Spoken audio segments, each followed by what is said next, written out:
Please welcome to the stage the Executive Director of the FinOps Foundation, J.R. Storment.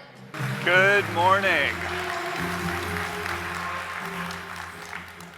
Hi, it's so good to see you all. I'm just completely filled with gratitude and excitement that all of you chose to come here. You have so much going on in your lives and your businesses and be a part of this community. Thank you. Before we get started, thank you for being here. So many familiar faces and so many new faces and people who choose to sit in the front row and make me nervous. Come on. Last night, we are at the welcome reception, and I was asking everybody, as I encourage you to ask everybody, what is your biggest FinOps challenge right now?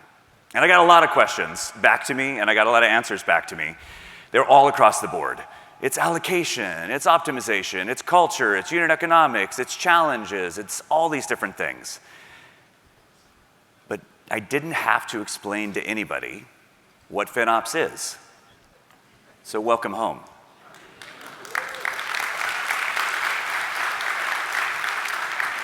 You're here with your people, back again. This is our third FinOps X. How many of you were here last year? Nice. How many of you have been here all 3 years? All right, the diehards. So this conference, as you know, is not so much about the content, which is amazing, or the speakers, which are amazing. It's really about the networking and connections, getting to know each other. So we're going to start you off right away with some connecting. I'm going to put up a timer for 30 seconds, and you are going to turn around right now and introduce yourself to 2 people. Go.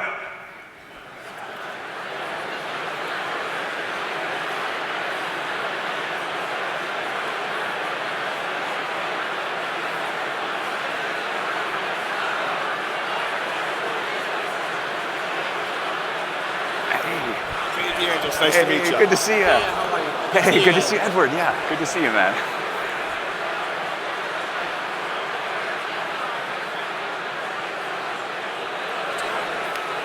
Come here. Hey. Good to see you. Good to see you, Chris. Thank you for having me. Hey, yeah, welcome. All right, time's up. Time is up. The 30 seconds are done, but you have lots more chances to connect. So we are the FinOps Foundation. This is what we're all about: community, connection, bringing you together to advance the careers of the people who manage the value of cloud. And that's all of you. In this room, there's practitioners, there's consultants, there's platform vendors, there's resellers, there's MSPs, there's the clouds, there's students in this room learning FinOps. So much has happened in this community in the last year. And today, I'm not going to talk about the future. I'm going to talk about where we are today in the foundation and, more importantly, in the state of FinOps. So last year when I was up here, I put up this big number, which is 9 of 10 of the Fortune 10. Doesn't get a lot bigger in the count than this, but last year I said 9 of the Fortune 10 were participating in FinOps Foundation programs. Same number this year, but this year 9 of the Fortune 10 are on site in this room.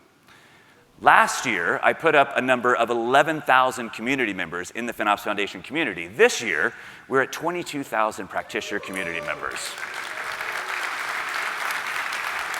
And I'm going to introduce a point of debate for all of you to talk about in the halls, which is, where does FinOps sit in its adoption life cycle in the industry? Not in the hype cycle, but in the adoption life cycle. Here's where I think we are. After the last 5 years of a lot of people not really knowing what FinOps was, I believe we've landed here, which is the majority of large enterprises, medium businesses, anybody with massive amounts of technology spend has begun to adopt the FinOps practice. This includes government agencies. I met a lot of you last night from the US and Canada. It includes public sector. It includes military. We're seeing most organizations with technology spend that is cloud-like doing FinOps today. What a sea change from 5 years ago. And I want to thank, first and foremost, our governing board and our technical advisory council for all of their contributions to the FinOps Foundation. If you're one of these people or representing one of them, please stand up. Let's give them a round of applause, please.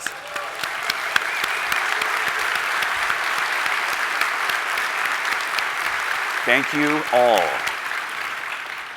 These people are both my idols and they're also my boss, so please be nice to them. Our governing board directs where the foundation invests its funds in support of the community, in support of education, in support of best practices, and our Technical Advisory Council is the keeper of the FinOps framework, each year updating the FinOps framework with evolutions in the practice to keep you all aligned. So if you want to influence the foundation or the framework, please go find one of those people and share your thoughts. Now, this year, we are all together, not just as a community of practitioners, but also with all 4 of the major cloud providers represented here. Thank you very much to our 3 platinum sponsors, Google Cloud, Microsoft, and AWS. Big round of applause for them, please.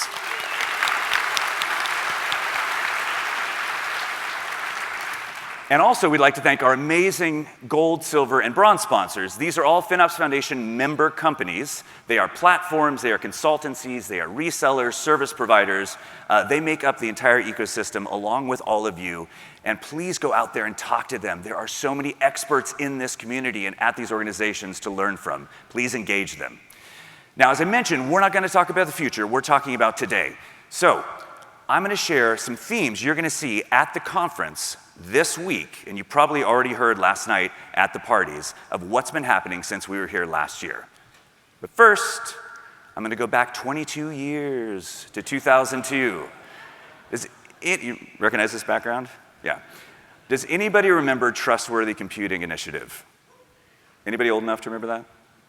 Oh, a couple. Okay, great. So this is way, way, way before the cloud era. So 2002, Google was 4 years old, had just IPO'd, was already dominating search. 2002, Amazon was 8 years old, had just moved past selling books, and had just instituted the 2-pizza team rule, and were already dominating commerce.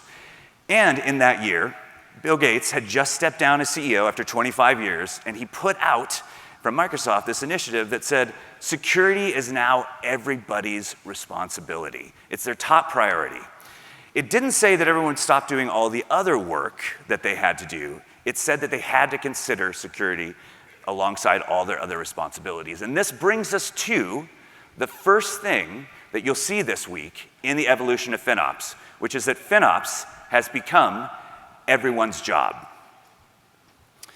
Now, alongside that, we're going to see cost and security following very similar roles. So security, much like cost, has a central team, but it relies on everyone else to follow the best practices. You have that team enabling best practices, pushing forward the discipline, but it's really up to each and every one of those folks to lock the door on the way out, to do the cost optimization, as it were in this case, and to make sure that we're following best practices. They are constantly top of mind for organizations, flexing back and forth as the economy and external factors and internal business strategy changes. And as our friend Merritt likes to say, security is job 0, FinOps is job 0.5.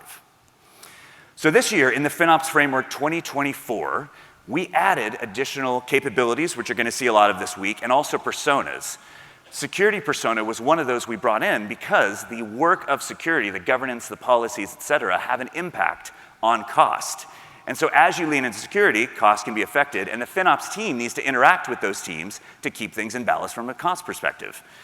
The core personas, first flub, hopefully the last. The core personas of FinOps work together with all these teams to make sure that folks are aligned, and we're seeing more and more intersection of personas within the foundation come into play. The next theme you're going to see this week is that cost has moved from an operational afterthought into a first-class citizen in the product design process, creating what we like to call cost-aware product decisions. So historically, you'd see product teams and leadership teams get together and make a plan for the thing they want to launch. They'd have a vision for the product, where they're going to land it, what it's going to look like, and they would send it out into the ethos, give it to the engineering teams, give it to all the teams to create it and build it, land it. And unfortunately, what would happen all too often is that budgets would come in way over the line. Cloud costs would be much more than expected, and at that point, they would need to bring in FinOps teams and practices and principles to help get costs back in alignment. But as you know, if you've developed an application and you haven't considered all the cost components of operationalizing that along the way, it's much harder to re-architect and make it cost-effective over time. So they end up with much less fuel in the tank for future changes, future evolution, and future innovation. What we're seeing now increasingly is FinOps has, pardon the expression, shifted left to much earlier in the beginning of the design product process. We saw this on stage last year with Adobe. Rich Steck was up here talking about how FinOps was involved at the beginning at the launch of Firefly, which enabled them to deliver a better product at the end on budget. And what we're seeing is, as the product development process happens with these organizations, FinOps is being involved at each step of the way, so that when they end up at the launch period, there's plenty of fuel left in the tank for additional innovation and investment in new areas. Adobe's story last year was about starting to invest in AI. So we're moving from these product design decisions that don't consider cost to more cost-aware product decisions. The next thing you're going to see in presentations this week is that FinOps has, and this was a promise in the past, you're going to see this year actually happening, has moved beyond public cloud. Last year on this stage, we saw Natalie from HSBC talking about their very mature FinOps practice and how after many years at scale, things only get more complex. They're iterating, they're moving, they're evolving. Natalie said, "I am continually challenged. Possibilities are endless." And she shared that how years into her practice, they're still adding new things. They're still adding sustainability. They're still adding new cloud services. So if we take that model and we translate Natalie's slide into a view using the 2024 FinOps Foundation capabilities in the framework, we see a consistent pattern. We see individual capabilities that exist in different states of maturity, some in crawl, some in walk, some in run. And key thing, those capabilities are always moving around, right, due to business and external factors. Some of those capabilities sit in a crawl stage, some in a walk, some in a run. And as one advances, sometimes resources have to be reallocated to push other capabilities back in the process. And over the past year, we've seen this start to happen. The business goes, wow, that's really great visibility you've got into your public cloud spend. It's great to be able to allocate that way and to forecast. Can we do that for other types of technology spend? And typically that's starting with SaaS spend. You know, it's cloud-like, it's typically variable, consumption-based. So it starts with an informed stage motion of optimizing, getting ready to optimize with allocation forecasting, and ultimately provides a more complete TCO of the cloud spend. Now, what's gotten really interesting this year, and you're going to see a number of talks, including Meta on this stage tomorrow at 4 p.m., they're going to talk about applying FinOps principles to the private cloud. And in many cases, companies even doing this within their data centers to get ahead of future investments and ensure that they're running their data centers as much like a cloud as possible. This change brings in a whole new set of people into the conversation. And so, in the FinOps Framework 2024 update, you'll see the addition of a whole bunch of new personas representing other types of technology disciplines. ITFM, ITAM, TBM, SAM, all these disciplines that have had to figure out how to account for and manage the high variability and complexity of cloud. We're also seeing the work overlap into the FinOps discipline. So this year we added a specific capability for SaaS and licensing and individual personas, because these are people that you need to work with and interact with in the organization. Now this year, you'll also see a lot of people talking about moving past cost, because FinOps always starts about cost, but moves to value, and focusing specifically on decision-making around value. Now, in the state of FinOps last year, about 11% of the respondents were incorporating sustainability into their practice. We're seeing that number grow really quickly this year, which means that carbon and the related sustainability metrics, CO2e, et cetera, are now in the value equation, which we're seeing the entrance of carbon-aware FinOps. Now, you've seen the iron triangle. It's in the FinOps book and in the FinOps framework and all these areas. It's a project management metaphor for managing different constraints and balancing between good, fast, and cheap. Now, today, as I'm sure you've all heard, engineers are being asked to take advantage of this amazing thing called AI to build the magic, make things better and faster. But the engineers are also being asked to think about cost at the same time. And now increasingly, you're going to hear the same engineers are asked to consider carbon and related metrics. It's kind of like, you know, can you build me this new AI feature and do it for really cheap and just reduce the carbon while you're at it? It's no wonder that engineers are struggling to optimize for cost.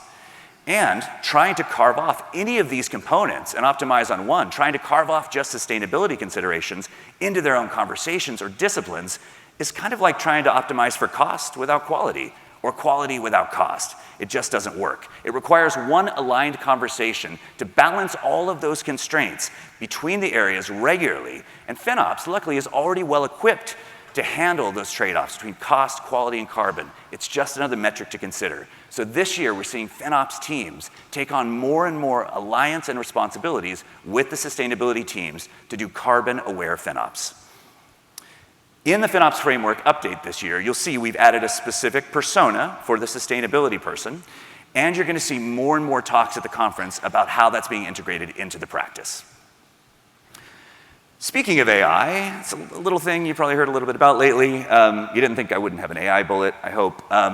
This bullet isn't really just about the promise of AI. It is about also the cost of AI. So AI is everywhere.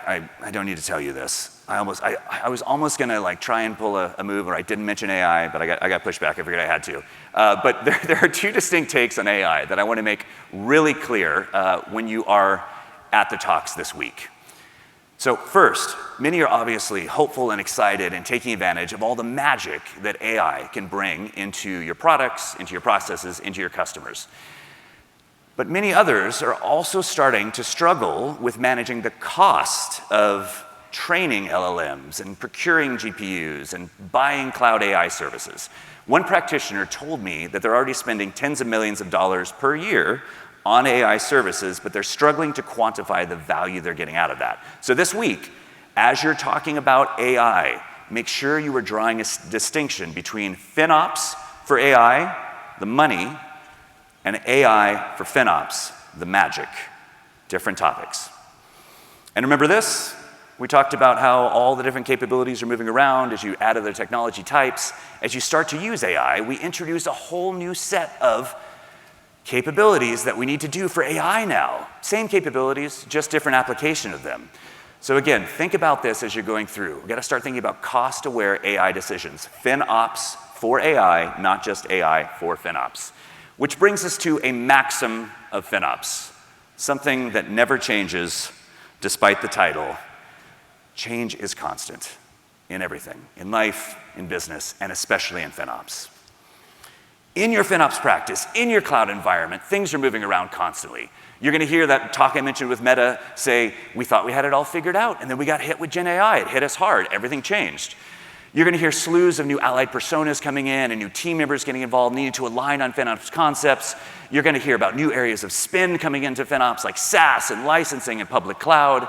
You're going to hear about applications of these into carbon and AI and all this change happening. And then on top of it, you're going to wake up tomorrow and the economy will have shifted and your business strategy will have changed.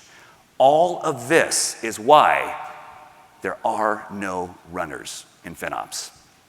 While you can get to a run stage in an individual capability, your entire practice cannot exist in a perpetual run state. There's constant change, there's constant evolution. You have to prioritize the capabilities that are most important right now and deprioritize others. You need to look at the environment and say, am I willing to accept this so that I can change this? It is progress over perfection in the face of constant change. So today, our first speaker is going to highlight a few of these themes of how the change affects their business and how they've had to burn down their past processes to reinvent everything they do. Please welcome to the stage, Elly from Disney.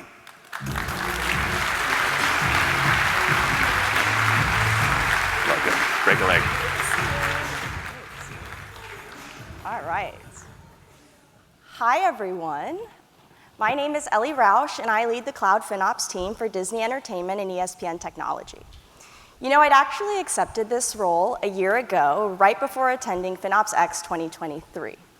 I knew I had some big challenges ahead of me, so I made sure to sit front row, front and center, like right here, to make sure that, I was getting all the information firsthand. And look at me now, guys, I'm up here, so high hopes for you all. All right. FinOps became part of my official title last year, but I've been really doing FinOps for years without even knowing it. I think of myself as the accidental FinOps practitioner. My Disney story actually begins at Hulu on the strategic sourcing team. We were responsible for negotiating our most critical software and cloud deals. Technology costs were rising, as they do, and we realized that in order to negotiate those best deals, make sure we're getting the best rates possible, we need a way to look around the corner and predict where our costs are trending. If we know where we're planning to go with this vendor anyways, we can use that as leverage to steepen our discounts. Consider a more long-term strategy with them. So in sourcing, I was responsible for forecasting monthly cloud spend and reporting forecast variances. The forecast was based on this really, really cool bottoms-up driver-based regression model. I'll talk about that later. But this is where I started working with engineering to model the top services they worked on and were driving costs. I went through probably 1 million iterations to improve that model, improve that process, ultimately working with a data scientist to automate most of that work, automating myself out of that process, which freed up time for me to start looking at optimization.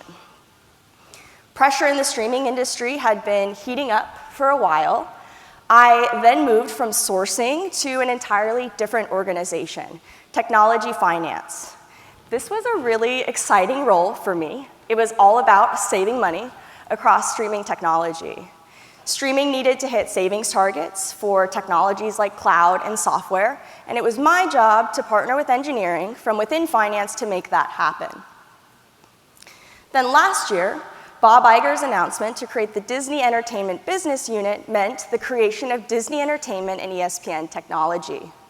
Very soon after, engineering leadership recruited a few of us to start a FinOps function from within engineering services, and that's where I am today. DE&E Technology is the largest Disney tech segment. It brings together sports, broadcast, television, streaming, iconic brands we all know and love, ABC, Hulu, National Geographic. We brought these extremely diverse businesses and, of course, their tech spend all under one roof. Being a new FinOps team, I've gotten pretty good at explaining FinOps in a bunch of different ways. But I always say something along the lines about maximizing value. For my organization, it's how can we improve our bottom line, but still deliver the best experience for our end users and guests. FinOps is responsible for this balancing act. And by the way, FinOps at Disney doesn't just stop at cloud. Our practice extends to our top most critical software and on-prem vendors too. Our scope also spans what was once upon a time, a 4 legacy organization group, each with their own tech and finance teams.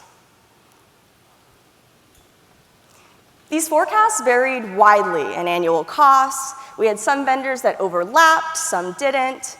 So when I started taking this over, essentially it was a lot of meetings back and forth with dozens of members of finance, trying to understand the financial footprint we were now ultimately responsible for. Trying to get up to speed on the old ways of doing things while simultaneously trying to stitch that all together would be tough. Then, to be expected, each segment had their own forecasting model and all of those Excel files to go with it. Some were simply trend-based, a simple forecast, cost is increased by an average of 5%, let's project that out for the next 6 months. There were also more advanced, complex, mature driver-based forecasts that tied our future projections to business metrics like engagement or ad impressions.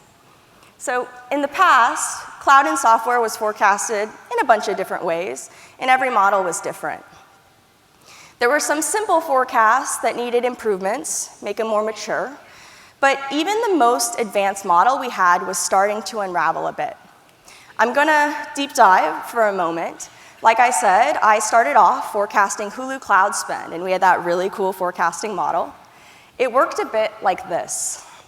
So first, we would review what a service does to understand its consumption drivers. Let's say it supports our Hulu Live product, then it's likely drivers like live active subscribers and hours watched on live would increase consumption. We would then take all of that data, all that information, and run regression models trained on historic data. It looks at a correlation between cost and driver data using statistics to narrow down hundreds of models into one with the best fit.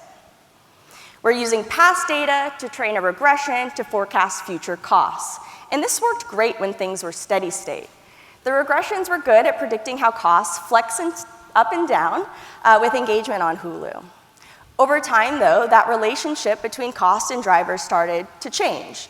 And for some services, the correlation stopped entirely. This happened as tech was kicking off some massive platform initiatives. Teams were testing and deploying new features like the Disney ad server, launching Hulu on Disney+. Others were optimizing their applications and making sure that they were helping us reduce costs where we can. So there wasn't too much steady state going on. This is all hands-on engineering work, and it'll break every statistical model out there. This is new work we weren't doing in the past, and there's no way that our model would ever predict that. Our tech was getting better and more complex, which is awesome, but the variance to forecast was getting bigger, and it was harder to understand why. The steady state wasn't working anymore, but so much work went into that model, guys. It had regressions. It's hard to see it go. But even so, teams were operating differently now, and we couldn't keep relying on the past to tell us where we were headed for the future. It's impossible to forecast these types of changes without insight from product and engineering.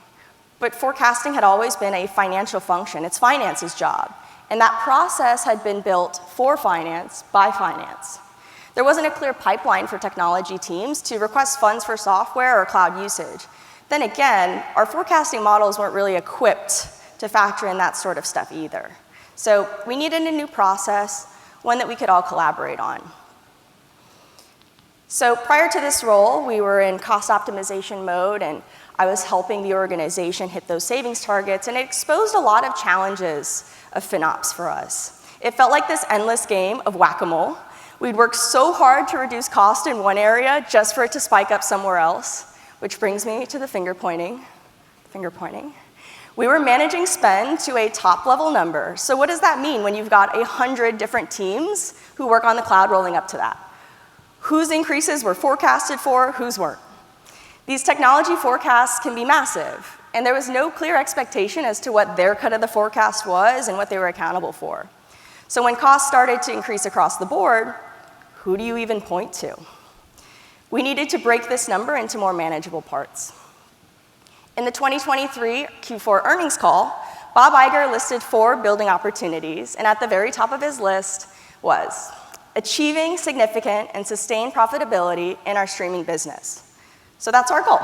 That's our goal. As the FinOps team, how do you realistically plan and control costs supporting hundreds or thousands of technology services all at once? Profitability would be an ongoing theme, and we'll continue to be asked to reduce costs where we can.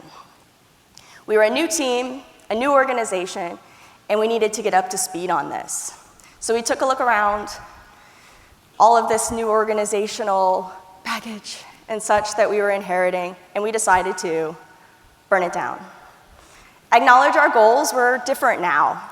Our organization needs to operate differently as part of supporting profitability. Over the years, I'd seen how hard it's been to bring legacy Disney streaming and Hulu together. Disney Entertainment and ESPN technology was that and more. So we needed to take this opportunity to create something even better, even if it meant starting over. In my breakout session later today, I get to share more specifics around how we rebuilt this process. So hope to see you there later. But some examples to get us started. So in this new world, JR said it best, FinOps is everyone's job. So once you burn it down and start building it back up, don't do it alone. I remember when I first met Matt Weingarten at FinOps X. He's a fellow practitioner that works with me in DE&E technology. He asked me, is there a secret guild of FinOps people at Disney? Matt was half joking, but he was sort of right. People have been doing FinOps work long before we had a formal FinOps team. So assemble your FinOps Avengers. Who are the folks in tech and finance that see that FinOps vision? It could be a data engineer who loves working on optimization, a product manager who can talk your ear off about cost allocation. Bring your ideas to these people and see what they think. Next, if they're not already, it's time for engineering to get involved in the forecast. Engineering, product, finance, FinOps, we all have different roles to play. For engineering, they're the ones most familiar with how resources are utilized, consumption drivers, opportunities to optimize.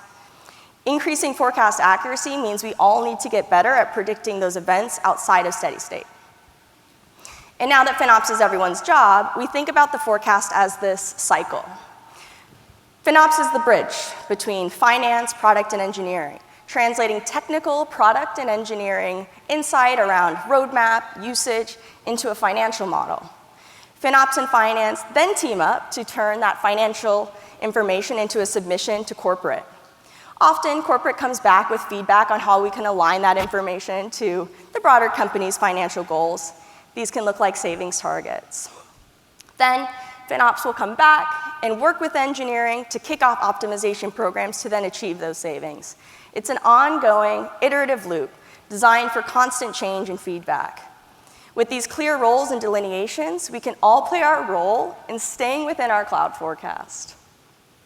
So before I go, anyone who knows me knows I love Disneyland. So a quote from Mr. Walt Disney himself: "As long as there's imagination left in the world, Disneyland will never be complete." And this guy said this on the day Disneyland opened in 1955. Imagination, or in our case, technology, they're constantly evolving and creating new challenges to solve. Gen AI, anyone? We'll each have millions of others of burn-it-down moments between now and next conference. I can actually guarantee it. That's part of it. All right, everyone. Thank you all for listening. People up front, I will see you next year, right up here. And I hope you all can attend my session later today. It'll be right here in this grand ballroom this afternoon. And have a great time at FinOps X. Awesome. Take it away. All right, so speaking of change and community, we've got a bunch of people standing in the back, and there's some seats in here. So if some of you can come down the aisles, it's a chance to connect, to make new friends. That would be great, because we have actually people out in the hallways live streaming on their phones because they can't get in the door. So we want to involve more people if we can. Slide on down, don't be shy. That's great. There's some seats over here and over here too. Awesome. So along with the evolution, we're going to do a little bin packing to fit efficiently, but okay. Along with the evolution of FinOps, we're going to talk a little about the evolution of skills. The FinOps framework has been evolving, as we've talked about, and this year we've made a bunch of changes that are now officially in the new certifications. So as of now, FinOps Certified Practitioner is now integrated in all the new capabilities and personas of FinOps. And we're excited to see the number of people getting trained and certified increase more and more each year. Last year, I stood up here, and this number was 6,500 people. So we have 14,000 certified people today, and over 34,000 trained, with more and more coming around the globe. And for those of you who can't afford to buy training or know folks who need it, we have a very aggressive scholarship program. Last year, we gave away $650,000 of scholarships on a $500,000 goal. This year, we're aiming to give away $1 million of scholarships. So please encourage people you know to apply for these if they can't afford training. Oh, thank you. I should mention as well, one of the initiatives we're starting is a mentorship program. So if you want to be a mentor or interested in being a mentee, please find Stacy, who's going to be on this main stage after this and has a training breakout later today. Historically, we said that each organization really only needed one FinOps professional. You have a bunch of practitioners, a bunch of engineers, and one FinOps practitioner running the practice. But as we've seen the practice advance, so have the demands on the people doing FinOps. And now we're seeing that everyone who touches FinOps and all those different personas really should be a FinOps certified practitioner or engineer, and those actively managing the FinOps practice should be FinOps certified professionals. So to make this more accessible, I'm very happy to say that we have cut the price of FinOps Certified Professional in half effective today. So please go out there and get certified.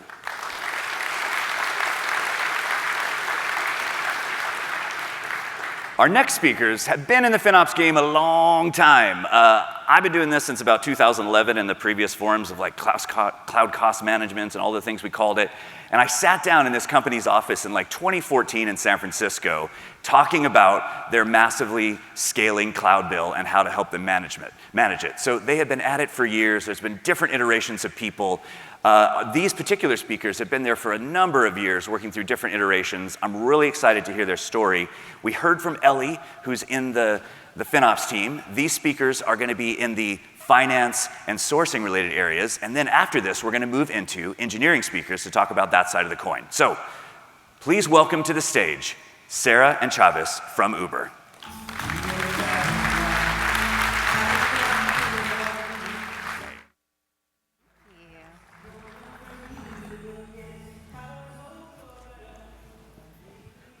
Hi, I'm Sarah. And I'm Chavis. And we're really happy to be here to talk about our FinOps journey and to talk a little bit about where we're going with our automations, as well as how we are now trying to take our FinOps practice and go beyond. So if I told you a little bit about our cloud journey, it would feel less like an expressway and probably a little bit more like downtown LA traffic.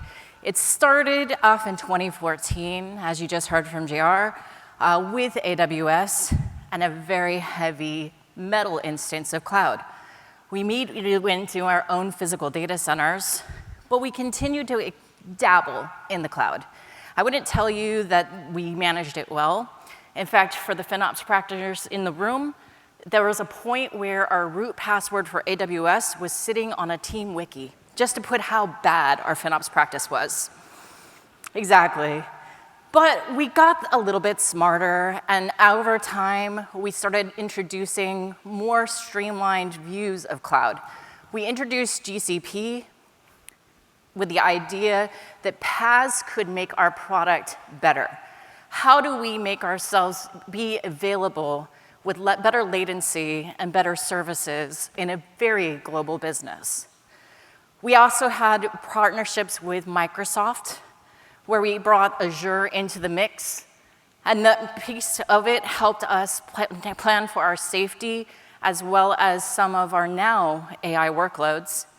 And then lastly, we brought in Oracle, and that was in 2022, and it's designed to expand our data center infrastructure, move our product into the future, and allow us to really bring automation into the stack itself. At Uber's scale, it's essential for us to maintain a competitive balance and improve the economics. But the reality is, with the supply chain difficulties and other things, after the trip, what actually comes next? We did find, as we went through the sourcing journey, where I spent a lot of effort and time trying to plan out the most optimized price structures, as well as the best economics for our long-term plan, there was a real big risk in how we were thinking about the business. How many people in the room spend a ton of time on allocations, thinking about planning, forecasting, but how many people think about what happens after the bill comes? Okay, it's not sexy, and I won't tell you that this is like the most advanced automation process, but we had to bring bots to the picture.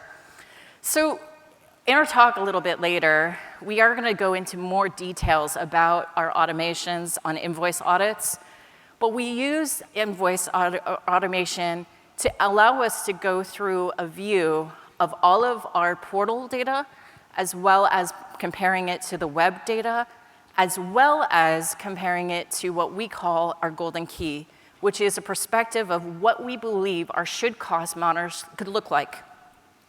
This comparison allows us to start to picture exactly how the bill is coming to us, and does it match our plan?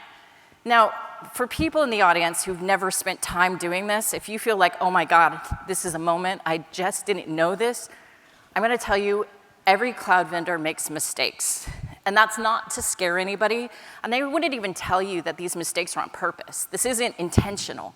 But if you think about the complexity of their business on the product side, a lot of times what happens is the portals do not completely match. Your public rates can be different than your private rates. If you have any sort of commercial structures in place, or even publicly available commercial structures in place, you can find issues and errors that come back. So, what does that bring to us? The errors and risks of the matter. The types of errors we see, The billing rate does not match the contract. The public rate is better than the portal rate. And what is the risk of not managing this? In 2023, Uber saw a billing error rate of 6.7% of our total cloud spend. To put in context, this is millions of dollars, right? So it is important, it's part of that business, for us to absolutely not only optimize what we saw going into the cloud, but to optimize what's coming out of it as well. And with that, I'm going to now pass off to the second part of our post-cloud journey, allocations. Thank you. So I'm going to take a second because last year was the first year that Uber was here at FinOps X, and we were in the back of the room.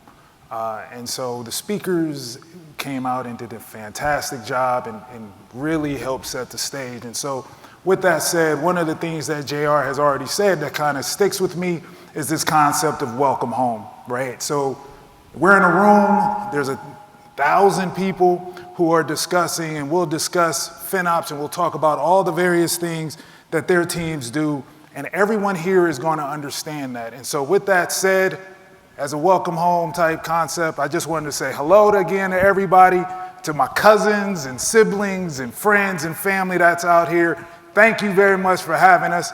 And we're going to talk a little bit about how our FinOps process from a cost of allocation standpoint kind of has grown throughout this period of time. So again, we'll kind of start very simply, and as any good finance slide, you're going to see this a lot. So we're just going to kind of go through it very slowly. So again, for us, our infrastructure costs are what we call total cost to serve. This is every expense line item that we have between our cloud, our data centers, the rent, the power, the networking expense, the software, the direct hands, the DNA expense of the leases, everything. And then we obviously have our Uber trips. And again, you can see within this picture, we have a lot of trips. We have different products. We have bikes, we have scooters, we have shuttles, we have traditional Uber X. We have tons of products, and we take all of that and create our sort of EBITDA expense, and then we create our below EBITDA expense or our DNA expense. And then we allocate those costs to the various products. Each of those products have their own average fare, and then so each of them has like a percentage of net revenue. So again, not the most complicated concept in the world, right? And so you want to make the cost go down, you shrink the pot, right? You lower the total costs associated with the infrastructure, or you grow the business, right? These are fairly simple, fairly straightforward, and historically, it worked. And then it didn't work, right? 2021, COVID came and pretty much put a stop to every trip that was on the planet. New York streets were fairly empty. You couldn't get a cab or an Uber at the time. Tokyo streets were fairly empty. My hometown of Los Angeles, the freeways were as open as they had been in 50 years. Well, that's great, except for what does that mean for the cost, right? And so now everyone's asking three basic questions. What's in this first one, right? Because for us as a cost of revenue, everyone assumes that our costs are variable expense. And so when the business decreased, they expected networking infrastructure costs to decrease. They didn't, right? The leases on data centers, they stay, they're multi-year. CUDs and RIs can be 1 to 3 years.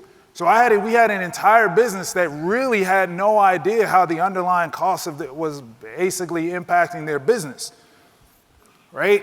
We do know that of all of these trips, right, they're completely different.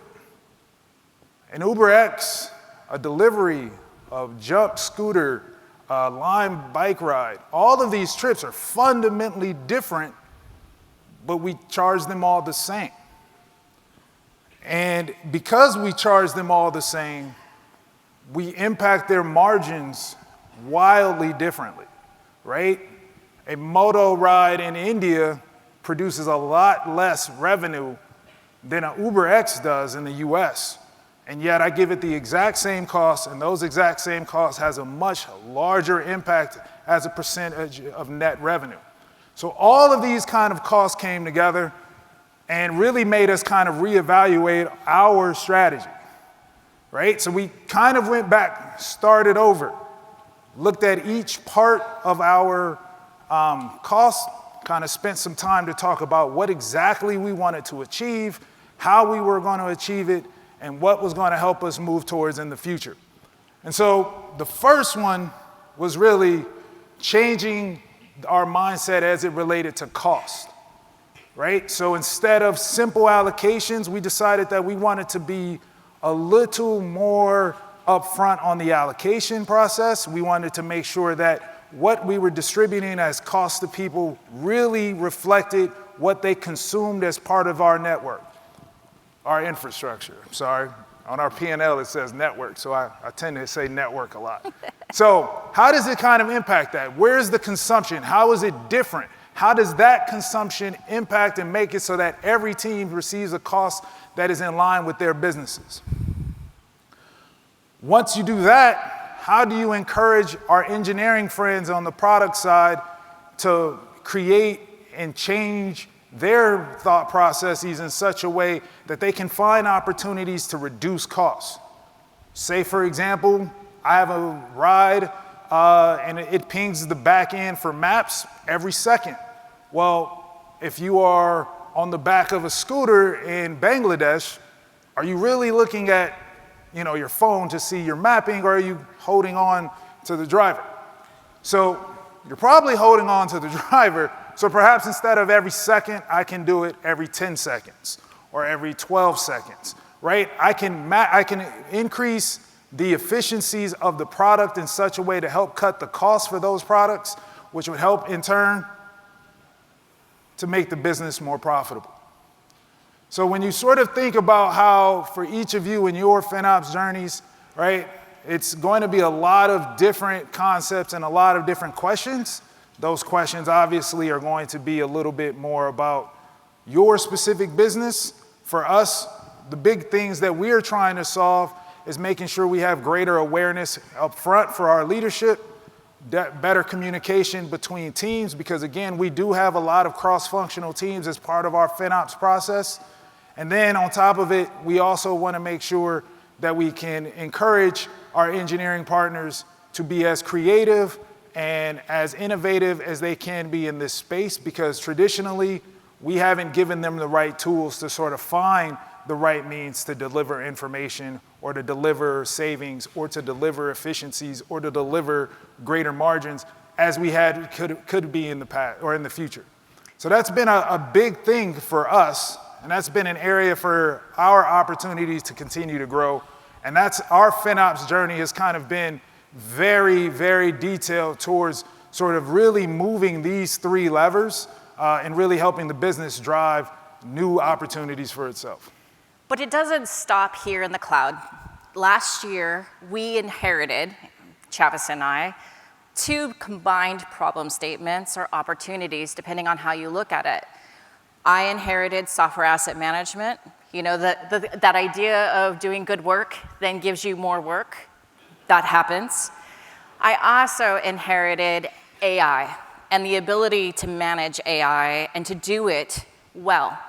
So I turned to my friend Chavis after we'd done so much work here for cloud, and we said, well, why would we rebuild this FinOps model? It's the same kinds of concepts, right? When I think about my SaaS spend, which is on a consumption basis, which sits in various parts of my business, do I want my software that I'm using for my internal teams being attached to my product? Do I want my product costs to be actually reflective of the AI that it's taking to make our product better? So we are now taking a longer part of this journey to say, let's bring this framework into the future. Let's make sure that we are taking all of these processes and setting ourselves up to make it so it's streamlined, consistent, and completely available for everyone to understand, because that is what this FinOps journey is about. It's about explaining the business back to the business. And so with that, I think it takes us into rolling into the future. What comes next after AI? I don't know, but if Chavis and I are there and the rest of our FinOps team, which is really grown a lot in the last couple of years, we know that we have a great foundation for it. Exactly. So with that, I think we have a longer talk going much deeper into invoice automations, going into how we manage this in the attribution side. Please come and talk to us at 3:15 at the Grand Ballroom. Amazing. Thank you both. No wrong. Thank you. Thanks. So many good things in there. And as a backstory, I just happened to meet Sarah at a conference last year, and we started talking. I was like, this is a story that has to get out. Okay. So the moment that I'm most excited about this week is this topic. Focus. I've been in this, as I said, for a long time, and underlying all the problems with every practice that is struggling ultimately is a problem with data, trust in the data, understanding of the data, interrogating and translating the data for understanding. So we're going to talk today about Focus, which is the unifying specification for cloud billing. Who here has heard of Focus? Nice. Okay, so the few of you who haven't, I'll do a quick overview. Focus starts with the idea that you've got lots of disparate data sources, typically starting with cloud, as we've heard the speakers talking about, but others as well, that all come out in different formats and have different ways of explaining the data, the charges, the cost, and usage.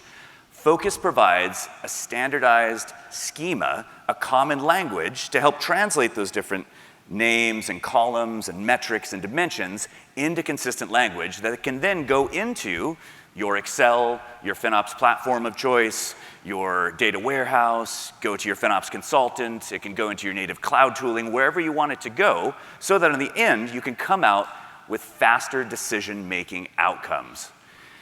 Now, a lot of people are involved with Focus so far, and the project, I should say, was only formed 14 months ago. It's set up as a standalone Linux Foundation project. It's a separate legal entity from the FinOps Foundation to protect its IP and to make it so anyone can contribute. It already boasts a bunch of great names who are contributors. It's got 3 major cloud providers as voting members on the steering committee and additional practitioner members from some of the largest and most advanced cloud spenders in the world. And 3 of the 4 clouds are already natively supporting Focus. Now, most importantly, these faces on the side and a much longer list of contributors have worked tirelessly, nights and weekends, to get to where we are. So if you're one of these people or you've contributed to Focus, please stand up and please give these folks a round of applause.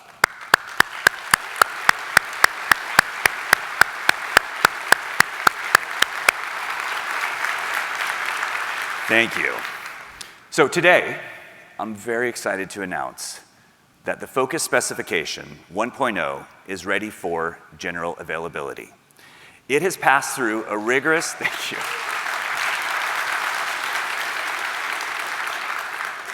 In addition to all the work these people have been doing, it's passed through a rigorous approval and IP review process to make it ready for adoption.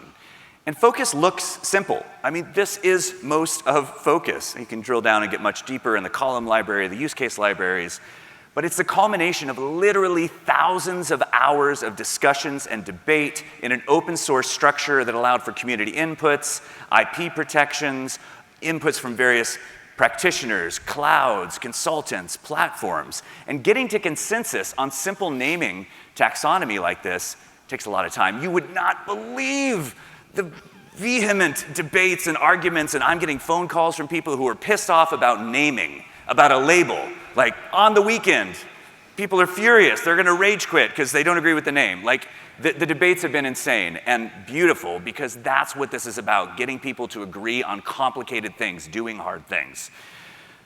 So, rather than me tell you about Focus, let's hear from one of the early adopters of Focus. Please welcome to the stage Clément from GitLab.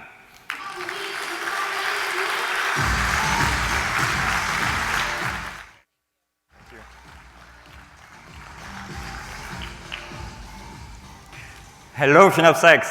Are we ready to talk about FinOps and Focus? My name is Clément, and I am a staff FinOps engineer at GitLab. Today, I'm really excited to share how we're tackling the challenges of multi-cloud environments and driving value with the Focus specification. Initially, we relied at GitLab on a single dominant cloud provider. This made cost management relatively straightforward. But as we grew in features and offerings, we knew we needed a more scalable and standardized approach.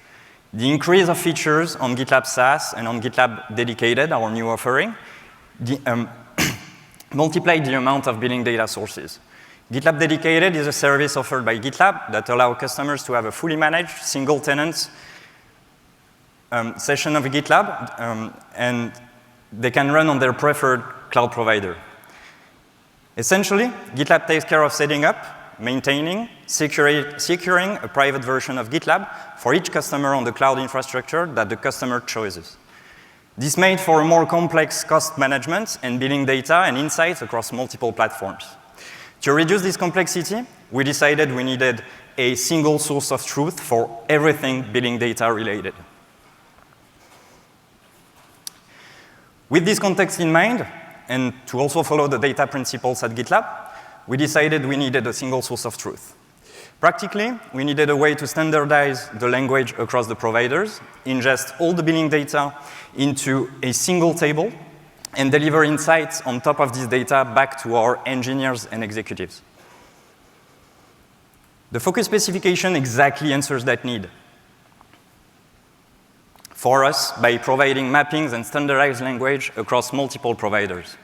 Focus is an open source standard for cloud cost and usage data. By adopting Focus, we've been able to streamline our processes and gain a unified view on everything billing data across all providers, and I will now show you how we've implemented Focus at GitLab. To implement Focus at GitLab, we've built a custom data pipeline using dbt, acronym for Data Build Tool, to transform our diverse billing data into the Focus format. The goal is to ingest each billing data from specific locations, as examples, AWS S3, Google Cloud BigQuery, or Elasticsearch Cost API. Transform them, each stream, into the Focus format, and unify the data into a single table. This table is then fed directly to our centralized data warehouse, giving us a single source of truth for cloud billing. With everything in Focus, we can now easily perform allocations, analyze unit economic, generate reports across multiple clouds, and create more accurate forecasts. Focus is really transforming the way we manage cloud cost at GitLab. Here are the few key benefits we've experienced. We have a way faster time to valuable insights. No more wrestling with the different data formats and terminologies. We get to the important information quickly. Insights are in one single place. We have a way faster data-driven decision-making. We now have data to make informed decisions about our cloud spending. And finally, we're unifying the methodologies. Focus provides a common framework for unit economics, forecasting, and other key metrics. I hope this brief overview gives you a taste of the power of Focus. I'll be diving deeper into our implementation at GitLab and the benefits during my breakout session today at 2 p.m. in the Grand Ballroom here. Thank you for your time.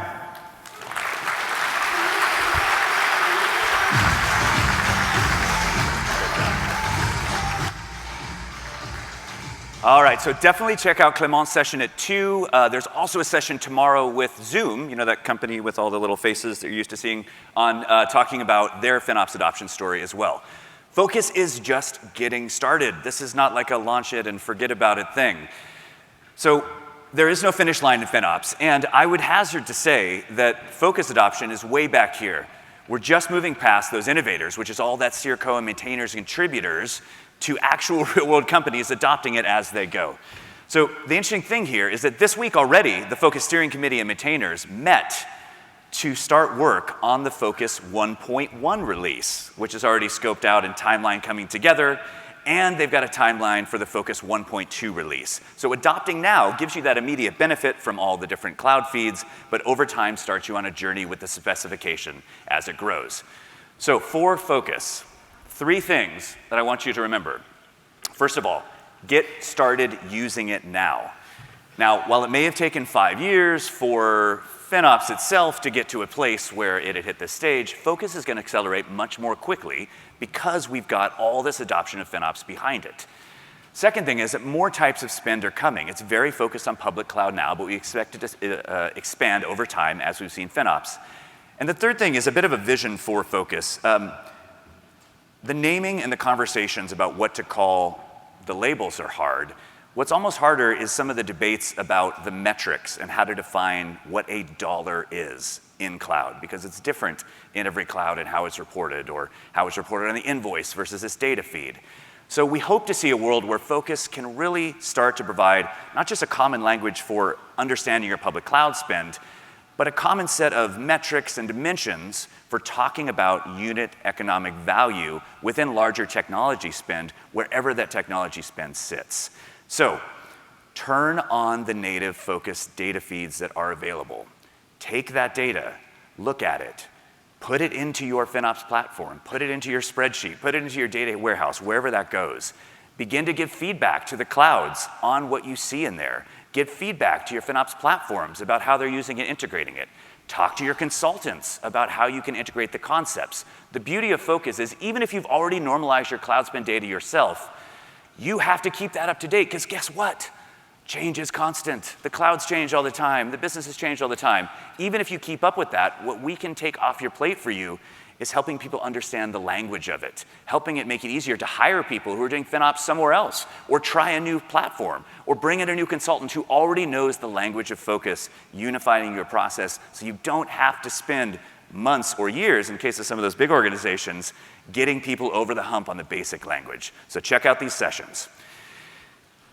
And I got to say, last year we had a bit of a hole in our logos that were on stage, and I'm very excited that we filled all those holes. I'll leave it at that. The next panel out is the Cloud VP panel, and it's made up of engineering leaders from AWS, it's Google, and Microsoft coming together to talk about the other side of this. Now, I talked about where FinOps is now. These people are going to talk about where FinOps is going. And leading this panel is our fearless chairperson of our governing board, longtime FinOps famous person, Jen Hayes from Fidelity. So please welcome to the stage the Cloud VP panel.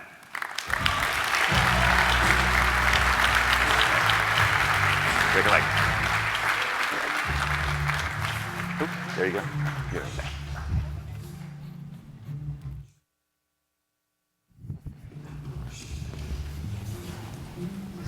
Good morning, everyone. I am so excited for today's panel. I'm Jennifer Hayes, Senior Vice President, Fidelity Investments in our Engineering Excellence Division.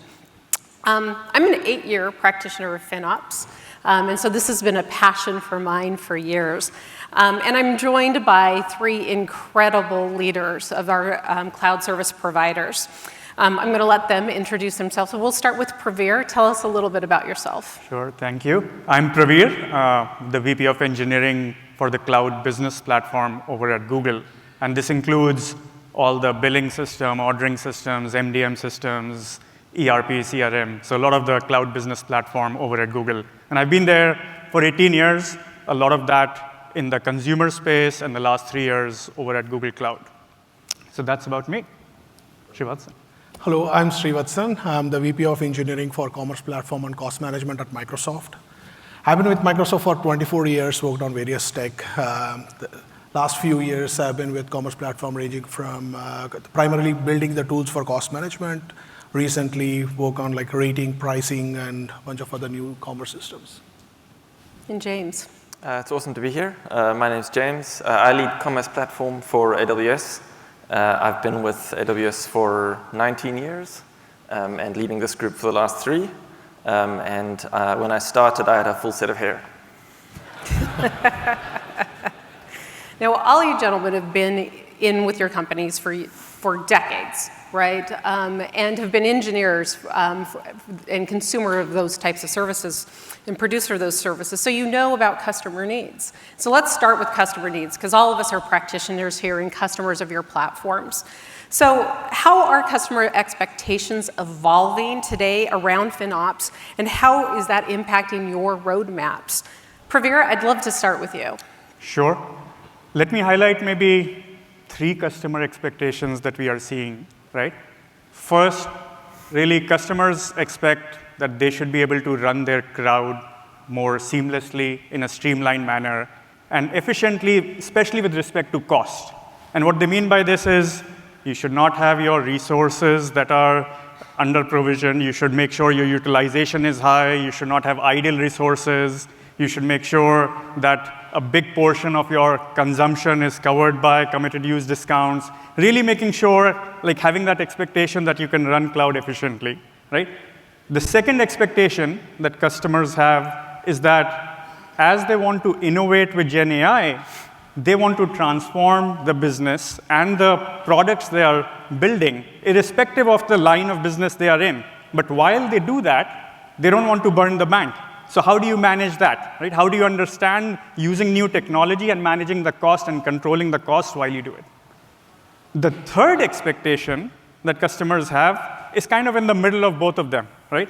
On one side, you want to run a streamlined, efficient cloud, and on the other side, you want to innovate with new technology, but in the middle, you also want predictability. When you think about forecasting, you want a predictable forecast, but how do you do that as you innovate with new technology? So those are the three expectations that the customers have at this point. Now, in terms of your second part of the question of how those expectations then start to change a little bit of the roadmap of what we do, I'll touch maybe also upon three things that we are incorporating in our roadmaps, right? First is around cost data. This is about really making sure that the cost, the granularity is available and it's 100% allocated and visible, right? This allows all the customers to make sure that they can easily identify what the cost drivers are, right? The second thing that we have in our roadmap is to make sure it's efficiently optimized. And what I mean by that is a lot of the consumption is covered by your committed use discounts, and us providing the tooling that allows the customers to easily purchase those discounts, run what-if analysis and scenarios on what would happen when they purchase, how does that affect after they have purchased. And the third thing I would highlight probably is us making sure that we are applying the best of Google technology in the FinOps tooling that we build, right? Things like anomaly detection. We rolled out for private preview. How can we expand that? Because we apply that internally for fraud and abuse and other PAs. And secondly, we have like industry-leading Gen AI models, how we can apply those to the FinOps tooling we build. And we have some interesting announcements tomorrow. So some of our product managers will make those announcements. So please stay tuned for that. Fantastic. James, what about you and the impact of the AWS roadmaps? I mean, I think the biggest change that I've seen is our customers have begun to realize that they're at the start of driving a culture change. And when we talk about shift left, JR mentioned that earlier, that's really what that means. It means taking this kind of after the fact, realizing that the way you designed and deployed something costs way more than you'd like, and pushing that right up into the design phase. And culture change is hard. Culture change takes time. I think of it very much through the crawl, walk, run framework that you saw earlier. And the way that that's showed up in conversations with customers and our roadmap it's things like being able to tease out costs and put costs in front of an engineering team or an application owner scoped to that application. It's things like, we've had lots of conversations around how do you take things like savings plans, cost allocations, committed usage discounts, those kinds of things, and make sure that over-provisioning on one of those in one place doesn't result in a cost structure that looks more favorable than it is in another place and kind of hides some things that the team responsible for that should really be aware of. So that's been a constant theme in conversations with customers over the last year. So what are the emerging challenges that you see from your customers as they mature their FinOps platforms? James? I think there's a bunch of different challenges here. One is, I think this is an area that's been misunderstood for a long time. I think, from various aspects of the business, even just understanding that this is something that needs to be, considered, taken into account, presents a bunch of challenges. I think the evolving complexity of the space, the range of solutions that that you have available, the diversity even across our platforms, but then also kind of this ecosystem that's started to grow up in the SaaS space in general, has meant that reconciling all of that and kind of taming it and bringing sanity to it has been challenging. I think things like focus are an awesome step towards helping rationalize a lot of that and sort of set us up for a single pane of glass so that we can understand our costs and compare them. So I think wrangling that data is probably one of the biggest challenges that I'm seeing.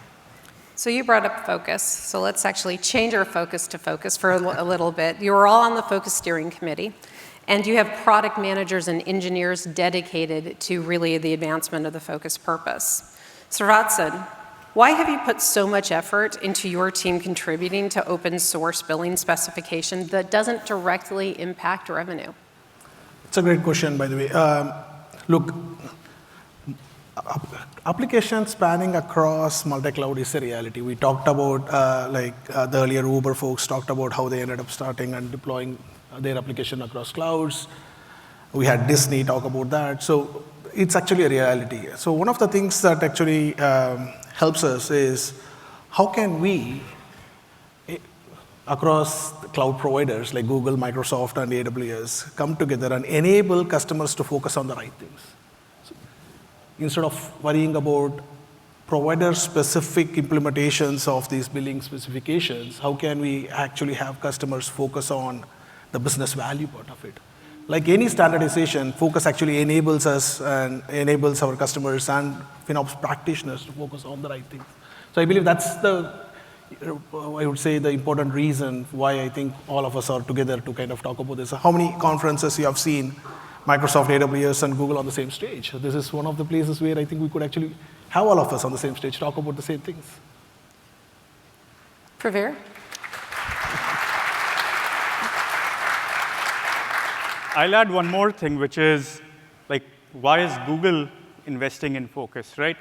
Investing in and contributing to open standards and all of the open schemas and specification. It's core part of the DNA of what Google has been doing for many decades, right?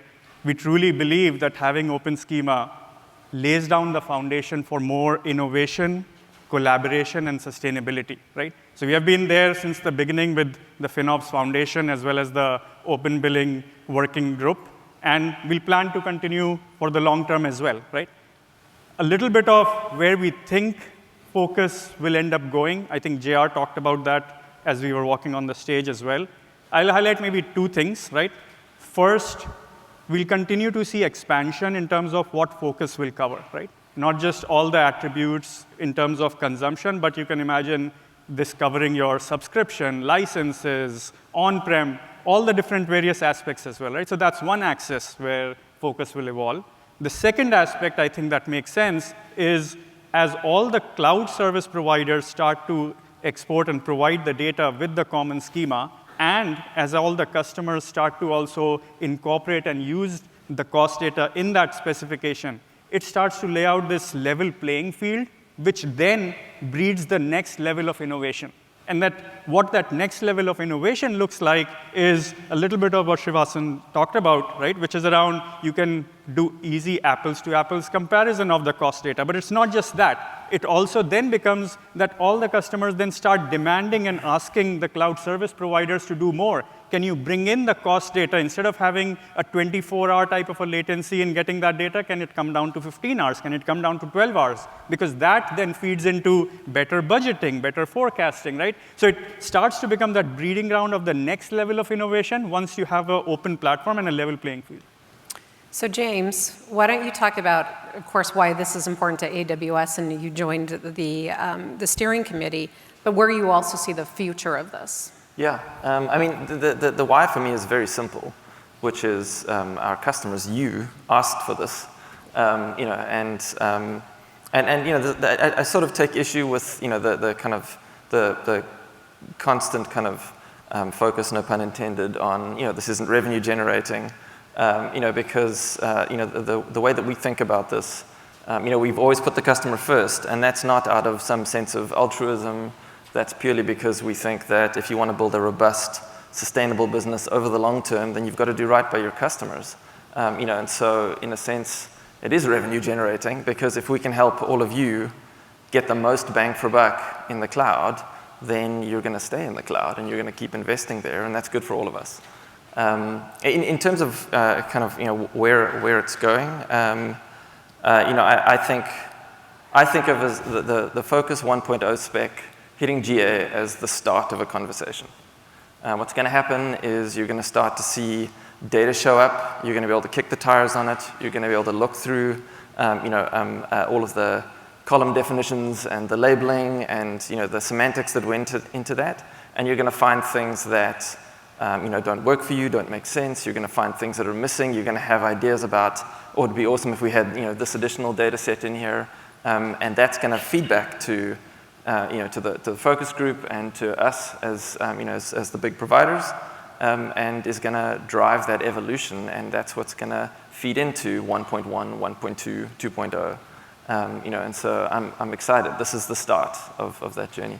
So I want to add on to that. So as Pravir was talking about, I think there is a natural evolution to take it beyond consumption models towards licensing, seat-based, and other aspects. I believe it's also going to extend beyond cloud costs. I'm hoping that we'll start looking at total cost of ownership, what will people cost, get into the perspectives. At some point, I'm hoping that we will drive the standardization to help the broader questions, it's like unit economics. And that's how I see the evolution of some of the standards going forward. Yeah, 3 things I just want to point out from this conversation that I love. First of all, the fact that open source is in the DNA of all these companies. We talked about that a little bit yesterday. The second is the impact of the practitioners on this and the customers, right? Of really the power that we have to talk about how it is that we should be best getting this information so that we can make informed decisions. And then I love the idea of the evolution of this expanding beyond just the cloud service providers, other sort of cloud providers, SaaS providers, and even on-premise, right? And I think we've seen that from some of the other conversations. All right, we're going to turn our attention a little bit to AI, because we couldn't possibly have this panel without talking about AI. We're going to try to do it pretty succinctly, though, because we have several more questions we want to get through. So let's talk about AI's impact on the FinOps practice itself and the FinOps practice's impact on AI and their costs. So James, let's start with you. We have high hopes for how AI is going to impact the FinOps practices, but we've already seen the cost of AI really start to impact overall budgeting and current FinOps practices. What do you think about that? So I would start with everybody in this room, I think, should be super excited about AI and FinOps, if for no other reason than I think it represents job security. Because what I'm seeing is, I'm sure you're all seeing this, is we're kind of getting back into this frenetic spend first mode. And there's going to be a day of reckoning a few years down the line where we're going to suddenly have to sit down and rein some of those costs back in. And so I think I would encourage everybody, all of the discipline and muscle that we have built up over the last few years and are building and refining now, we're going to have to help our respective businesses, and this is as true for me and my teams as anybody else, kind of not forget about all of those as we go into this next phase, because there are many, many more zeros at the end of a lot of these numbers, and they all start with dollar signs. So, so that's the first thing that I would say. The second thing is, I've personally found a lot of the conversations around AI and FinOps quite frustrating, because they're very messy. We're very imprecise. JR talked about kind of remember to keep FinOps for AI and AI for FinOps as kind of distinct things, and I find those get messed up all the time. And so you're having a conversation and you think you're talking about AI for FinOps, and the other person thinks you're talking about FinOps for AI, and you're kind of talking past one another. But the other big one is, and I blame this on generative AI primarily, it's kind of like we forgot about all of the things that we've built over the last 10 or 20 years. That are just as important, just as powerful, often better tools.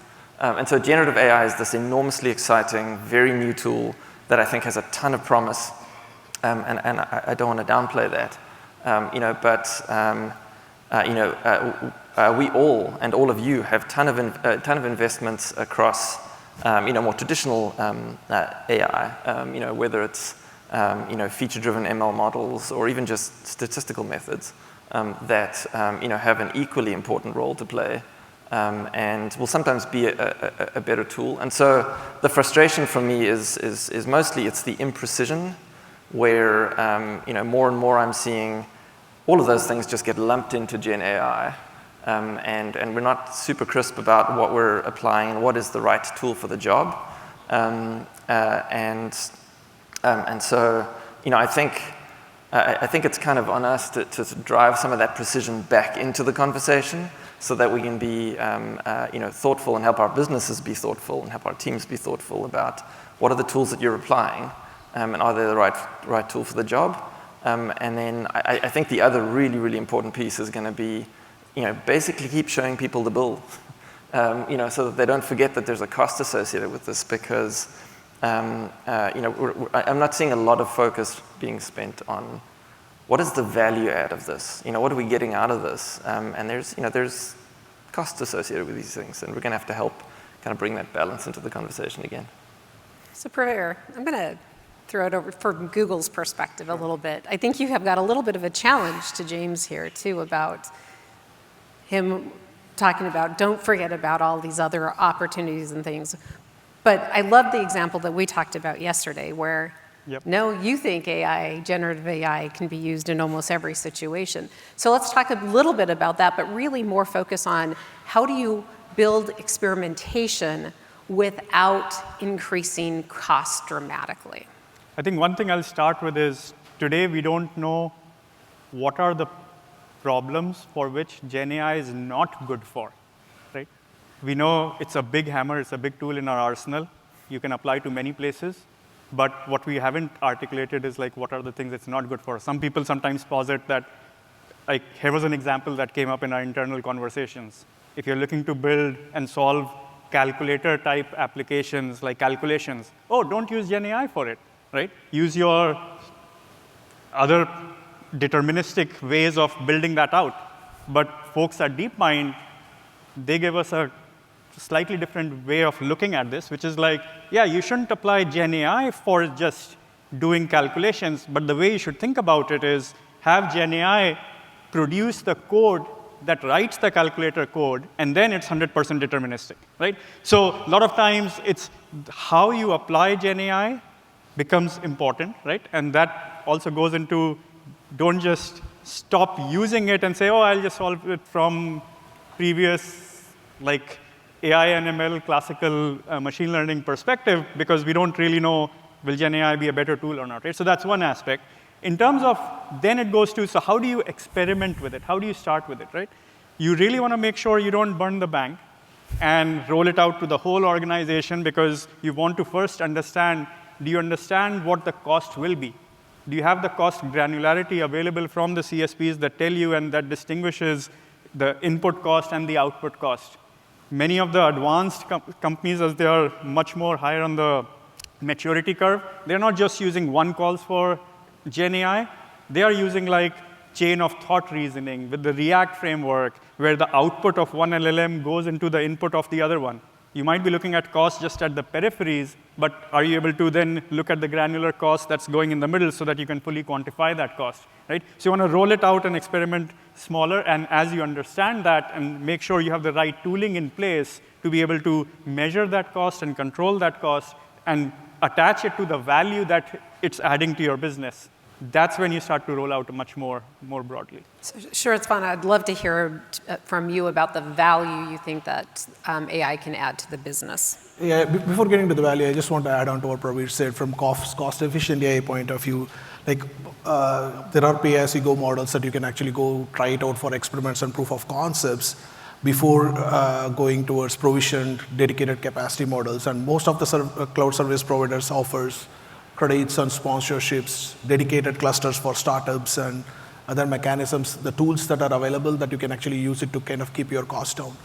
To your question, Jen, like on the value part of it, it's all, by the way, like I look at AI investments, and I encourage all of you to look at AI investments as yet another tool, which means we should be considering these investments in the broader context of what kind of value, business value it's doing, and like how can you meet your business KRs or your business goals through these AI investments. So that way, by the way, the power of the FinOps is to kind of help you articulate the cost of AI investments back to what's the business value you're providing. And that way, I think you can actually go justify the investments appropriately within your organization. That's fantastic. Okay, once again, we're going to switch a little bit. We did talk about a little bit of the future focus, and it could be applied to different areas. There are other evolutions that are happening right now within FinOps and what we consider when we're looking at optimization. And one of those is really sustainability and carbon footprints. So how do you see additional priorities like sustainability and carbon footprints, data affecting decision making, and what are you guys thinking about that within the tool sets you're creating in your roadmaps? So Pravir, we're going to try to keep it short. We only got a couple more minutes, and there's another question I want to hit. So Pravir, why don't you go first? I think a few things on the sustainability aspect, right? First, as the macroeconomic situation changes in a year or so, right, we'll see more and more efforts going into sustainability-driven FinOps. And especially environmental concerns will influence the FinOps decisions. And a lot of this will be driven from government policies as well, coming especially out of Europe. And we have seen this with privacy, and I'm sure we'll see much of this also from Europe, from government policies. There's already something called CSRD, which is the Corporate Sustainability Reporting Directive, which will require large companies to report on the greenhouse emissions starting this year. So we'll start to see more and more of this, like we have seen for privacy, and especially coming from government policies in Europe that push towards sustainability and the environmental concerns that companies will have, which will end up driving the sustainability-driven FinOps.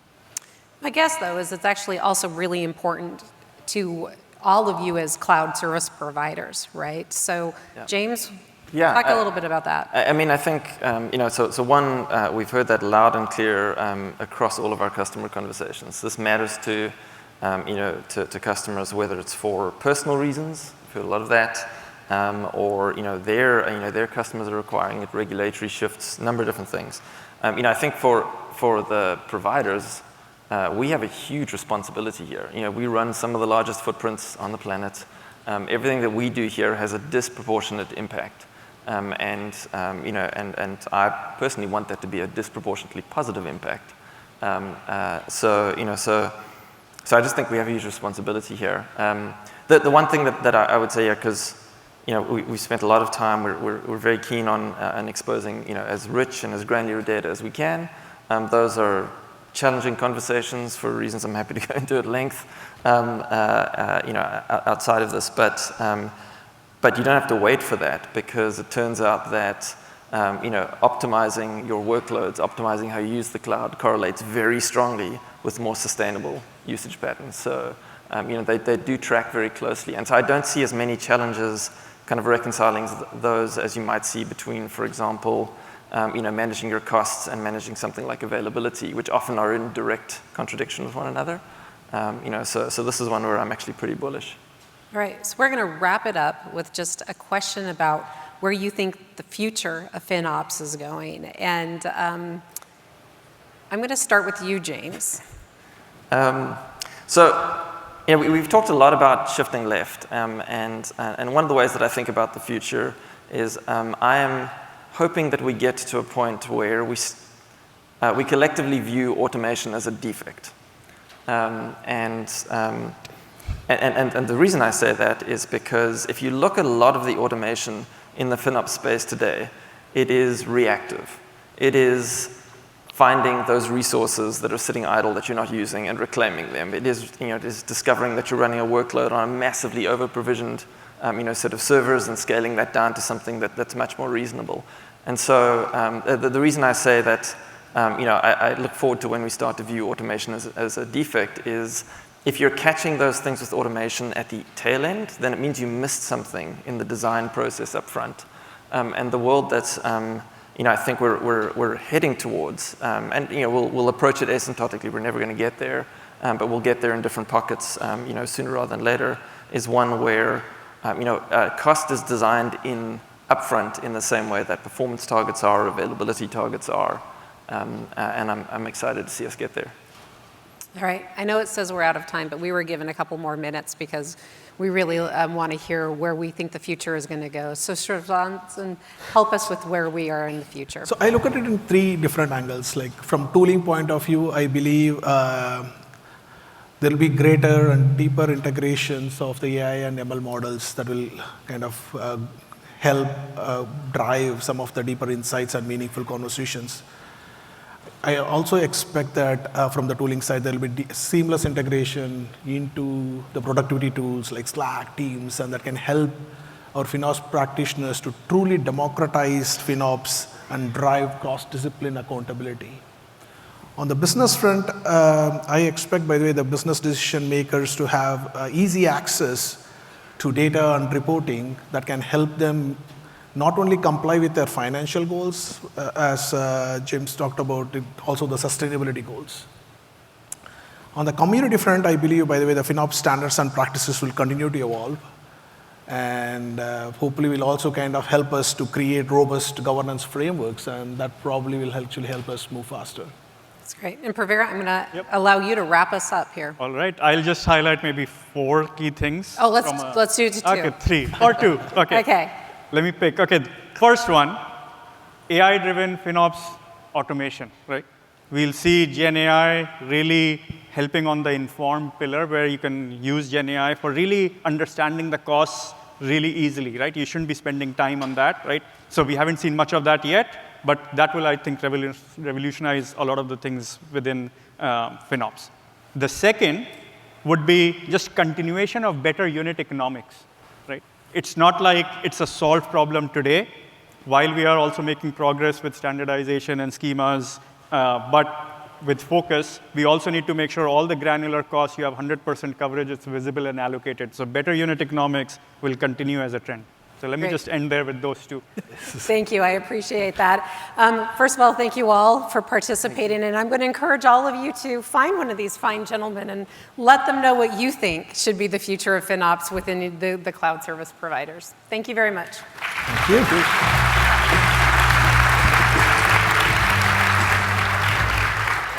Thank you. Thank you. Thanks, guys. All right, I know everybody wants to get out there. 3 things. First, tonight the party is 6 o'clock. There's dinner on the boat from 6 to 9. 2, keynotes here tomorrow morning at 8 a.m. There's breakfast at 7 a.m. Cloud announcements are tomorrow, American Express. 3, take out your phone for a minute if you can, and look at the badges. On the back of the badge is a LinkedIn code for you to connect with each other. So go ahead, take a picture of that. Oh, there's no code up there for me. I'm going to lose all these connections.